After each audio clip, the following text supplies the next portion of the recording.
What if I told you that everything you think you know about Lucifer is wrong? That the fallen angel with red skin, horns, and a pitchfork, never actually existed in the Bible the way you imagine? The name Lucifer appears exactly ONCE in the entire Bible, and it's not even talking about the devil. In fact, the story you've been told about Satan's fall from heaven is a 1,000-year-old case of mistaken identity that changed the course of Western civilization. Stay with me, because by the end of this video, you'll see how art, poetry, and political propaganda created the most famous villain in human history, and why the truth is far more fascinating than the fiction. Welcome back to the channel.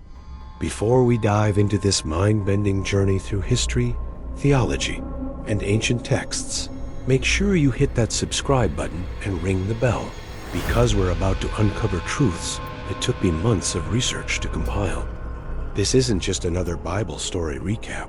This is the real historical account of how Lucifer went from a Latin translation error to becoming the face of evil itself. Today, we're going to trace the actual origins of the devil figure across ancient civilizations. Examine what the original Hebrew and Greek texts actually say. Explore how early Christianity shaped the Satan mythology, and reveal how medieval artists and Renaissance poets like Dante and Milton essentially created the Lucifer we know today. This is a story about translation mistakes, political power, cultural evolution, and how humans construct their understanding of good and evil. So buckle up. This is the true story about Lucifer. Let us start with the most shocking fact. The word Lucifer, as a name for Satan, appears exactly one time in the King James Bible. Just once. It's in Isaiah 14:12, and it reads, "How art thou fallen from heaven, O Lucifer, son of the morning?" Sounds pretty clear, right? Wrong. This is where our story begins, with a translation error that echoes through centuries.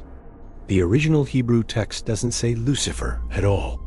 It says Helel ben Shakar, which literally translates to shining one, son of the dawn, or morning star.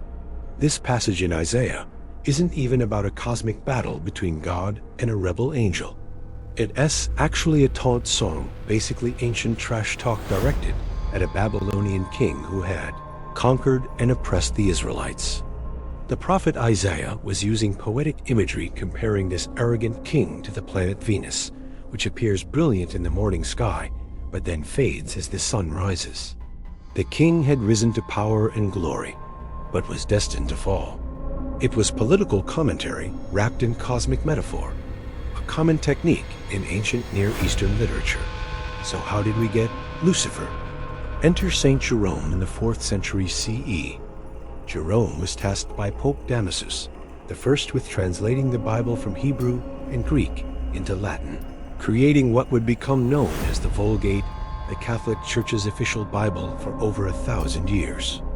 When Jerome encountered Helel ben Shakar in Isaiah, he translated it using the Latin word Lucifer, which literally means light bringer or light bearer. In Latin, lux means light and fair means to carry or bring. The term Lucifer was actually the Roman name for Venus, the morning star, the same astronomical imagery the Hebrew text was using. Here's the crucial point. Jerome wasn't creating a name for Satan. He was simply translating a descriptive phrase about a Babylonian king using the appropriate Latin terminology for the morning star. Lucifer was a common Latin word, not a proper name for the devil. For centuries, this wasn't a problem. Early Christian scholars understood the context. But as Latin became less understood by common people, and as the Vulgate was copied and translated into other languages, something happened. The word Lucifer began to be read as a proper name rather than a description. When the King James Bible was created in 1611, the translators simply carried over Lucifer without translating it, cementing it as what most English speakers would believe was the devil's actual name. Modern Bible translations have corrected this. Look at the same verse in the New International Version. How you have fallen from heaven, morning star, son of the dawn. The New Revised Standard Version says, "How you are fallen from heaven, O day star, son of dawn." These translations recognize what the Hebrew actually said, but the damage, if you can call it that, was done. Lucifer had become synonymous with Satan in Western consciousness, and there was no going back. To understand how he got here, we need to go back even further and ask, where did the concept of Satan actually come from? In the earliest books of the Hebrew Bible, there's no devil figure as Christians understand it today. The word Satan in Hebrew, Satan literally means adversary or accuser. It's not a name. It's a description of a role or function. The first appearance of the Satan with a definite article, indicating a title rather than a name, is in the book of Job, probably written around the 6th century BCE. In this story, the Satan is actually a member of God's divine council, essentially a celestial prosecutor, whose job is to test human faith and point out human failings. He's not God's enemy. He's God's quality control officer. Read Job chapters 1 and 2 carefully. The Satan appears at a meeting of the sons of God and has a conversation with God about Job's righteousness. God essentially gives the Satan permission to test Job. This Satan is functioning as part of the heavenly bureaucracy, not as a rebel trying to overthrow God. Similarly, in Zechariah 3:1-2, the Satan appears standing to accuse Joshua the high priest, but the angel of the Lord rebukes him. Again, this is an adversarial figure within God's court system, not a cosmic villain. So where did the idea of Satan as God's enemy come from? This is where history gets really interesting. During the Babylonian exile, 597 to 538 BCE, when the Jewish people were conquered and taken to Babylon, they encountered Persian Zoroastrianism, the world's first major dualistic religions. Zoroastrianism taught that the universe was a battleground between Ahura Mazda, the god of light, and good, and Angra Mainyu, later called Ahriman, the spirit of darkness and evil.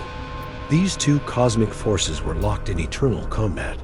This concept of cosmic dualism, good versus evil as fundamental opposing forces, was revolutionary.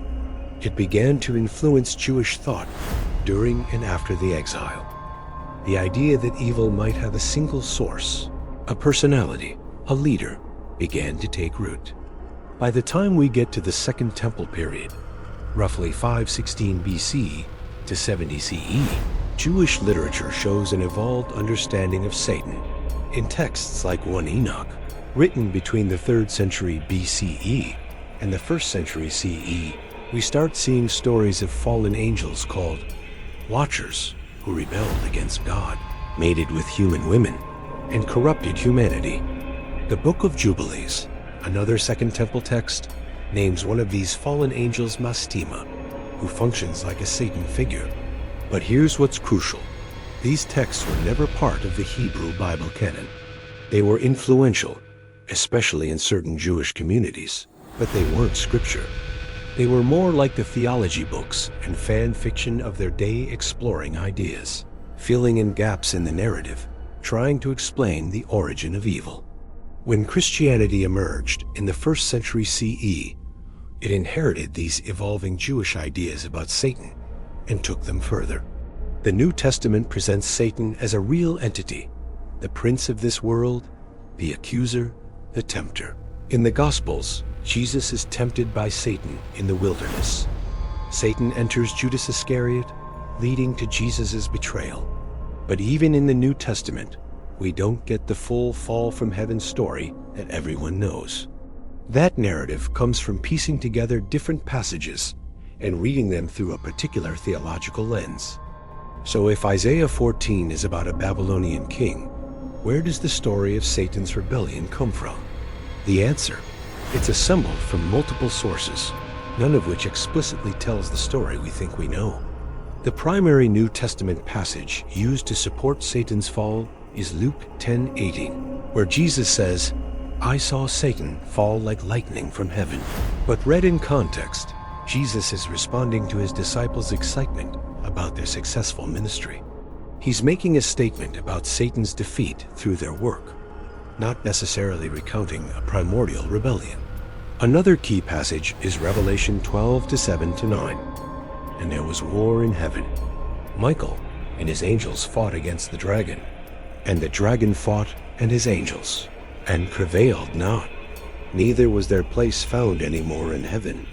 And the great dragon was cast out, that old serpent, called the devil and Satan, which deceiveth the whole world. He was cast out into the earth, and his angels were cast out with him. This passage from Revelation is apocalyptic literature, written in highly symbolic language during Roman persecution of Christians. Most scholars understand this as describing spiritual realities and future events in visionary, metaphorical terms, not as a historical account of something that happened before human history. But early Christian theologians began connecting dots. They took Isaiah 14's fallen from heaven. Language combined it with Ezekiel 28, another taunt against a prideful ruler. This time the king of Tyre described his being in Eden and falling due to pride. Added Jesus' statement in Luke 10, threw in Revelation 12's war in heaven, and created a coherent narrative. Satan was once the highest angel. He became proud. He rebelled against God, and he was cast down to earth, along with other fallen angels who became demons. Early church fathers like Origen, 184 to 253 CE, Tertullian, 155 to 220 CE, and later St. Augustine, 354 to 430 CE, developed and systematized this interpretation. They weren't being dishonest. They genuinely believed they were uncovering the true meaning hidden in Scripture. This is how theology develops, through interpretation, discussion, and synthesis of various texts. By the medieval period, this interpretation was settled doctrine. Thomas Aquinas, the most influential Christian theologian of the Middle Ages, wrote extensively about angels in his Summa Theologica, including detailed speculation about Satan's nature before his fall, the reason for his pride, and the mechanics of his rebellion. But here's the fascinating part. None of this is explicitly in the Bible. It's theological interpretation and elaboration, built on fragmentary references, read through a particular lens, and developed over centuries. Now we arrive at perhaps the most important part of our story, how Lucifer got his look. Because when you picture Lucifer or Satan, you're not imagining something from the Bible. You're imagining something created by artists and writers over the past 1,000 years. The Bible never describes Satan's appearance in detail. He's called a serpent in Genesis 3, though the text never explicitly identifies the serpent as Satan. That's later interpretation. He's called a dragon in Revelation. That's about it. The image of Satan as a red-skinned, horned, hoofed, pitchfork-wielding demon comes from a completely different source: pagan gods that Christianity sought to demonize. As Christianity spread through Europe, it encountered various pagan religions. Gods like Pan, the Greek god of nature with goat legs and horns, Cernunnos, the Celtic horned god, and various faun and satyr figures from Greco-Roman mythology were reimagined as demonic. Their physical features, horns, hooves, animal characteristics, became associated with devils and demons in Christian art. Medieval artists creating church art needed to visually distinguish the good from the evil, the saved from the damned. They drew on these familiar images, creating an iconography of evil that would be immediately recognizable to their audiences. Satan and his demons were depicted with features of these old pagan gods, essentially saying, those old gods you or your ancestors worshipped, they were actually demons. The pitchfork comes from several sources. Neptune Poseidon's trident was one influence. The practical farm tool was another in medieval morality plays and religious art. Devils were often shown torturing the damned with pitchforks, stabbing them into fires, which connected to Jesus' parable about separating wheat from chaff. Medieval mystery plays, theatrical performances of Bible stories, portrayed devils as both terrifying and sometimes comically bumbling figures, making them more relatable to audiences. These performances solidified the visual vocabulary of demons in popular culture. But the real transformation of Lucifer into a fully realized character came from three major literary works that shaped Western imagination. First, Dante Alighieri's Divine Comedy, written in the early 14th century, 1308 to 1320. In the Inferno section, Dante describes his journey through hell's 9 circles, and at the very bottom, frozen in ice, is Satan. Dante's Satan is enormous, with 3 faces, 6 wings, and 3 mouths eternally chewing on history's worst traitors: Judas Iscariot, Brutus, and Cassius. This Satan isn't a smooth-talking tempter. He's a monstrous, pathetic figure, trapped and suffering himself. Dante's vivid imagery influenced centuries of Christian imagination about hell's geography and Satan's nature. His work was so influential that many people's ideas about heaven, hell, and purgatory come more from Dante than from the Bible. Second, John Milton's Paradise Lost, published in 1667. This is perhaps the single most important text in creating the modern conception of Lucifer. Milton, a Puritan poet writing after England's Civil War, created an epic poem retelling the fall of Satan and the fall of humanity. Milton's Lucifer is majestic, eloquent, and tragic. He's motivated by pride and desire for freedom from tyranny, as he sees it. His famous declaration, "Better to reign in hell than serve in heaven," captures a romantic, rebellious spirit. Milton's Lucifer isn't just evil. He's complex, charismatic, and in some ways sympathetic. Milton didn't intend to make Satan the hero. He was trying to justify the ways of God to men. But many readers have found his Satan more compelling than his God. The romantic poets of the 19th century, like William Blake and Percy Shelley, openly praised Milton's Satan as a heroic rebel against oppression. Third, Goethe's Faust, Part 1 in 1808, Part 2 in 1832, introduced Mephistopheles, a devil figure who makes a bargain with the scholar Faust for his soul. Goethe's devil is sophisticated, witty, and philosophical, not a monster, but a smooth operator who understands human psychology. These literary works, not the Bible, created the Lucifer Satan we recognize in popular culture. The eloquent rebel, the smooth tempter, the fallen angel with complex motivations, the tragic figure corrupted by pride. All of this comes from human imagination interpreting and elaborating on sparse biblical references. But Lucifer wasn't just a theological and literary figure. He became a political tool, and understanding this helps explain why the myth became so powerful. Throughout Christian history, Satan has been used to delegitimize enemies. During the Crusades, Muslims were portrayed as servants of Satan. During the Reformation, Protestants depicted the Pope as the Antichrist, while Catholics portrayed Protestant reformers as agents of the devil. During the witch trials of the 15th to 18th centuries, accused witches were said to have made pacts with Satan, justifying their torture and execution. The figure of Satan served a crucial social function. He provided an explanation for evil that absolved God of responsibility, while also providing a focal point for social anxieties. When disasters occurred, when enemies threatened, when social change created fear, Satan could be blamed. The American colonies particularly embraced Satan mythology. The Salem witch trials of 1692 to 1693 were predicated on the belief that Satan was actively recruiting witches in Massachusetts to undermine the Puritan mission. Jonathan Edwards, the famous preacher whose 1741 sermon, "Sinners in the Hands of an Angry God," terrorized congregations, vividly described Satan waiting to claim souls. Even in modern times, the figure of Satan continues to serve political purposes.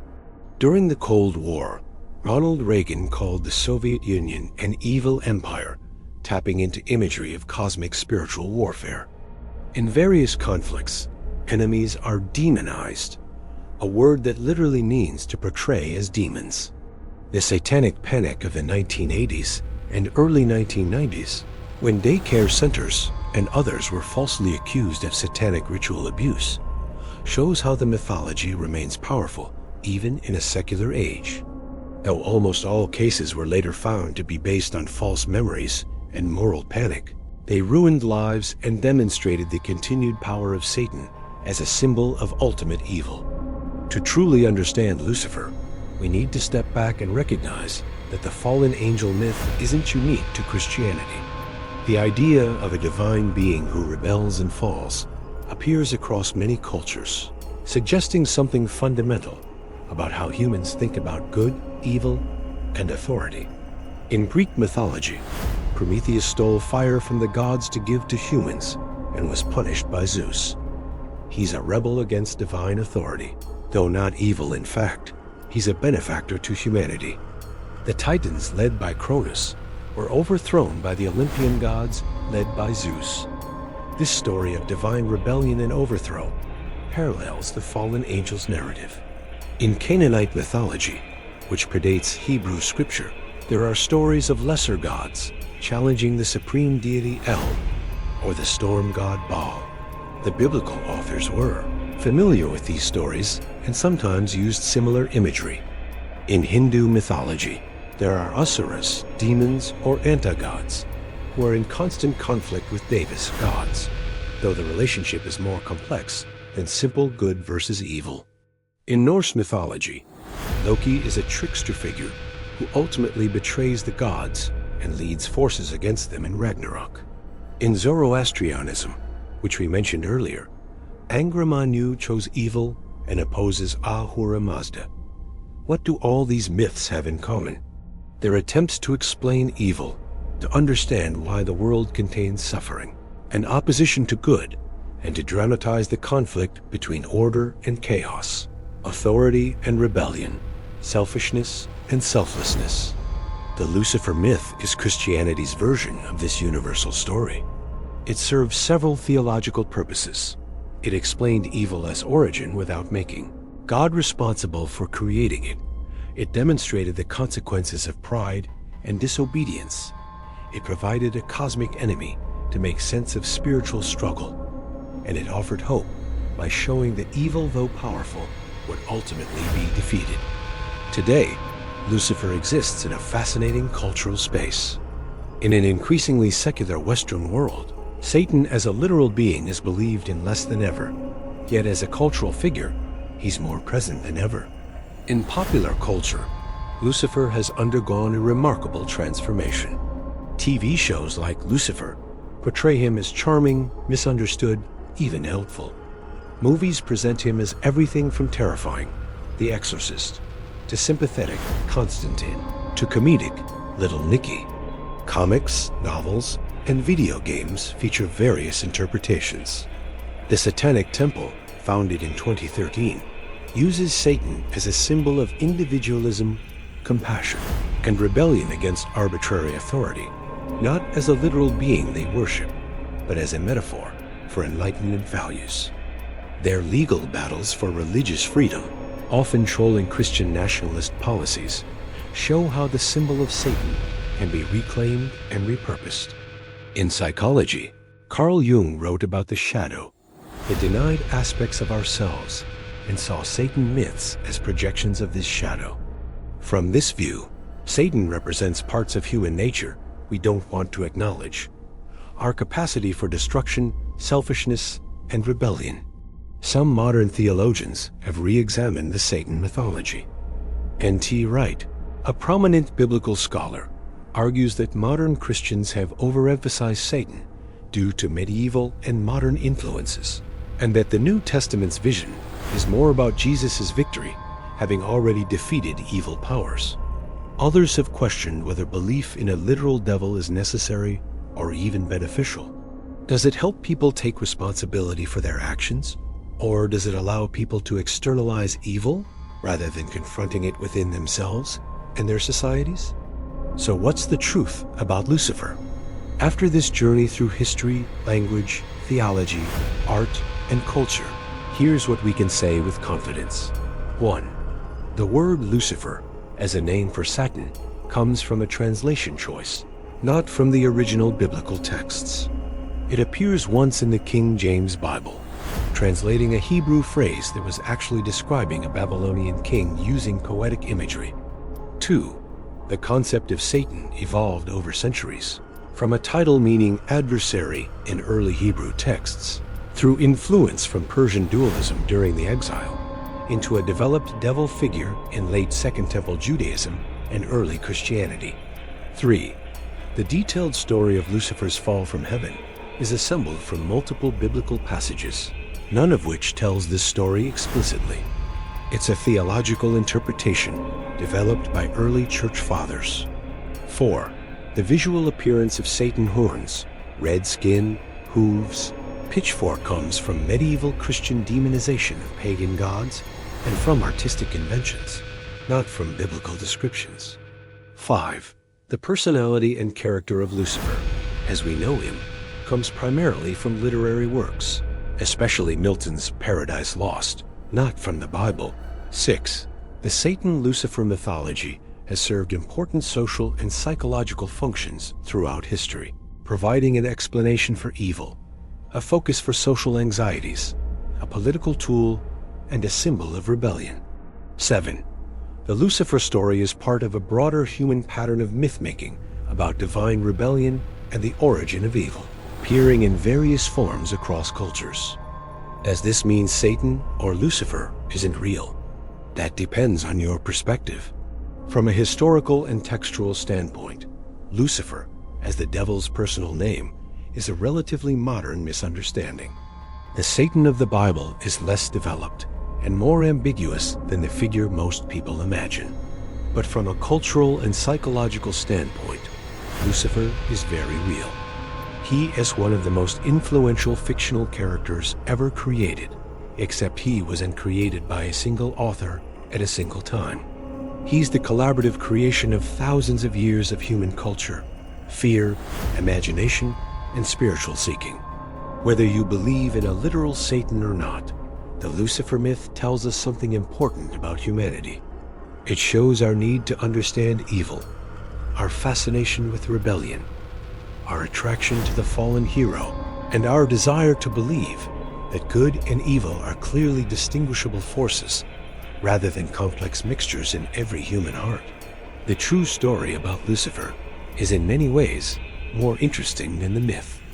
It's a story about how cultures evolve, how ideas spread and transform, how translation shapes understanding, how art creates reality, and how humans have always grappled with the fundamental questions. Why is there evil? Where does it come from? How do we fight it? Lucifer, the light bringer, the morning star, the shining one who fell, whether he has a mistranslated phrase about a Babylonian king, a cosmic rebel cast from heaven, a literary character who escaped, his creator as control, or a psychological symbol of our shadow selves, he remains one of humanity's most compelling creations. Understanding the true history of Lucifer doesn't diminish spiritual questions about good and evil. If anything, it deepens them. It shows how seriously humans have taken these questions throughout history, how much intellectual and creative energy we've devoted to understanding our own capacity for both good and evil, and how we've used stories and symbols to make sense of our world. The real question isn't who is Lucifer, but what does our creation of Lucifer tell us about ourselves? If this video changed how you understand Lucifer, Satan, or the Bible, I need you to do 3 things right now. First, smash that like button. This video took extensive research to create, and the algorithm needs to know it's valuable content people care about. Second, subscribe and hit the notification bell. We're diving deep into the true stories behind religious, mythological figures and true ghost stories that everyone thinks they know but actually don't. Third, drop a comment. Tell me, did this change your perspective? Are you shocked by the translation errors? Do you think the myth of Lucifer is harmful, helpful, or just fascinating? Let's have a real conversation in the comments. I read every single one, and the best discussions often happen there. Thanks for watching, and remember, the truth is always more interesting than the myth. See you on the next video.